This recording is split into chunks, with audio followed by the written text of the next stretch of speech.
Hai guys, welcome back to my channel. Jadi pada video kali ini aku mau membahas tentang Undang-Undang RI Nomor 44 Tahun 2009 tentang rumah sakit. Nah, di sini udah aku rangkumin hal-hal yang penting atau yang sering keluar dalam SKB.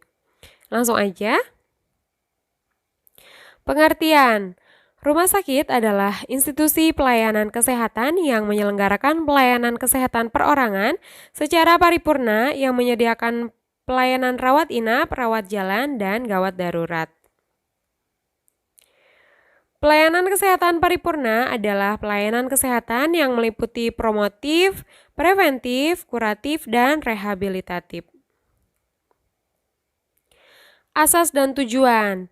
Rumah sakit diselenggarakan berdasarkan Pancasila dan didasarkan kepada nilai kemanusiaan, etika dan profesionalitas, manfaat, keadilan, persamaan hak dan anti diskriminasi, pemerataan, perlindungan dan keselamatan pasien, serta mempunyai fungsi sosial. Pengaturan penyelenggaraan rumah sakit bertujuan 1. Mempermudah akses masyarakat untuk mendapatkan pelayanan kesehatan. 2. Memberikan perlindungan terhadap keselamatan pasien, masyarakat, lingkungan rumah sakit, dan sumber daya manusia di rumah sakit. 3. Meningkatkan mutu dan mempertahankan standar pelayanan rumah sakit. 4. Memberikan kepastian hukum kepada pasien, masyarakat, sumber daya manusia rumah sakit, dan rumah sakit. Fungsi. Rumah sakit mempunyai fungsi 1. Penyelenggaraan pelayanan pengobatan dan pemulihan kesehatan sesuai dengan standar pelayanan rumah sakit. 2. Pemeliharaan dan peningkatan kesehatan perorangan melalui pelayanan kesehatan yang paripurna tingkat kedua dan ketiga sesuai kebutuhan medis. 3. Penyelenggaraan pendidikan dan pelatihan sumber daya manusia dalam rangka peningkatan kemampuan dalam pemberian pelayanan kesehatan. Dan yang keempat, penyelenggaraan penelitian dan pengembangan serta penapisan teknologi bidang kesehatan dalam rangka peningkatan pelayanan kesehatan dengan memperhatikan etika ilmu pengetahuan bidang kesehatan. Persyaratan umum. Rumah sakit harus memenuhi persyaratan lokasi, bangunan, prasarana, sumber daya manusia, kefarmasian, dan peralatan. 2. Rumah sakit dapat didirikan oleh pemerintah, pemerintah daerah atau swasta. 3. Rumah sakit yang didirikan oleh pemerintah dan pemerintah daerah harus berbentuk unit pelaksana teknis dari instansi yang bertugas di bidang kesehatan, instansi tertentu atau lembaga teknis daerah dengan pengelolaan Badan Layanan Umum atau Badan Layanan Umum Daerah sesuai dengan ketentuan peraturan perundang-undangan. 4. Rumah sakit yang didirikan oleh swasta harus berbentuk badan hukum yang kegiatan usahanya hanya bergerak di bidang perumah sakitan. Persyaratan sumber daya manusia rumah sakit. Persyaratan sumber daya manusia rumah sakit yaitu harus memiliki tenaga tetap yang meliputi tenaga medis dan penunjang medis, tenaga keperawatan, tenaga kefarmasian, tenaga manajemen rumah sakit, dan tenaga non-kesehatan. Jenis rumah sakit. Jenis rumah sakit berdasarkan pelayanan yang diberikan terbagi atas 2, yaitu rumah sakit umum, yaitu memberikan pelayanan kesehatan pada semua bidang dan jenis penyakit. Yang kedua, rumah sakit khusus, memberikan pelayanan utama pada satu bidang atau satu jenis penyakit tertentu. Kemudian jenis rumah sakit berdasarkan pengelolaannya dapat dibagi menjadi rumah sakit publik dan rumah sakit privat. Kita bahas yang rumah sakit publik. Yang pertama, rumah sakit publik dapat dikelola oleh pemerintah, pemerintah daerah, dan badan hukum yang bersifat nirlaba. Rumah sakit publik yang dikelola pemerintah dan pemerintah daerah diselenggarakan berdasarkan pengelolaan Badan Layanan Umum atau Badan Layanan Umum Daerah sesuai dengan ketentuan peraturan perundang-undangan dan tidak dapat dialihkan menjadi rumah sakit privat. Yang kedua, kita bahas tentang rumah sakit privat. Rumah sakit privat ini dikelola oleh badan hukum dengan tujuan profit yang berbentuk perseroan terbatas atau persero.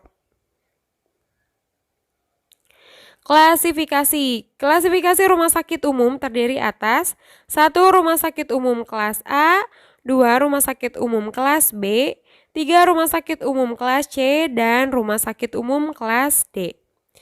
Klasifikasi rumah sakit khusus terdiri atas rumah sakit khusus kelas A, rumah sakit khusus kelas B, dan rumah sakit khusus kelas C. Perizinan. Izin mendirikan diberikan untuk jangka waktu 2 tahun dan dapat diperpanjang untuk 1 tahun. 2. Izin operasional diberikan untuk jangka waktu 5 tahun dan dapat diperpanjang kembali selama memenuhi persyaratan. 3. Izin rumah sakit kelas A diberikan oleh Menteri setelah mendapatkan rekomendasi dari pejabat yang berwenang di bidang kesehatan pada pemerintah daerah provinsi. 4. Izin rumah sakit kelas B diberikan oleh pemerintah daerah provinsi setelah mendapatkan rekomendasi dari pejabat yang berwenang di bidang kesehatan pada pemerintah daerah, kabupaten, atau kota. 5. Izin rumah sakit kelas C dan D diberikan oleh pemerintah daerah, kabupaten, atau kota setelah mendapat rekomendasi dari pejabat yang berwenang di bidang kesehatan pada pemerintah daerah, kabupaten, atau kota. Penyelenggaraan. Kepala rumah sakit harus seorang tenaga medis yang mempunyai kemampuan dan keahlian di bidang perumah sakitan. Pemilik rumah sakit tidak boleh merangkap menjadi kepala rumah sakit. Kemudian perlindungan hukum rumah sakit. Rumah sakit dapat menolak mengungkapkan segala informasi kepada publik yang berkaitan dengan rahasia kedokteran. Pasien dan atau keluarga yang menuntut rumah sakit dan menginformasikannya melalui media massa dianggap telah melepaskan hak rahasia kedokterannya kepada umum. Penginformasian kepada media massa memberikan kewenangan kepada rumah sakit untuk mengungkapkan rahasia kedokteran pasien sebagai hak jawab rumah sakit. Rumah sakit tidak bertanggung jawab secara hukum apabila pasien dan atau keluarganya menolak atau menghentikan pengobatan yang dapat berakibat kematian pasien setelah adanya penjelasan medis yang komprehensif. Rumah sakit tidak dapat dituntut dalam melaksanakan tugas dalam rangka menyelamatkan nyawa manusia.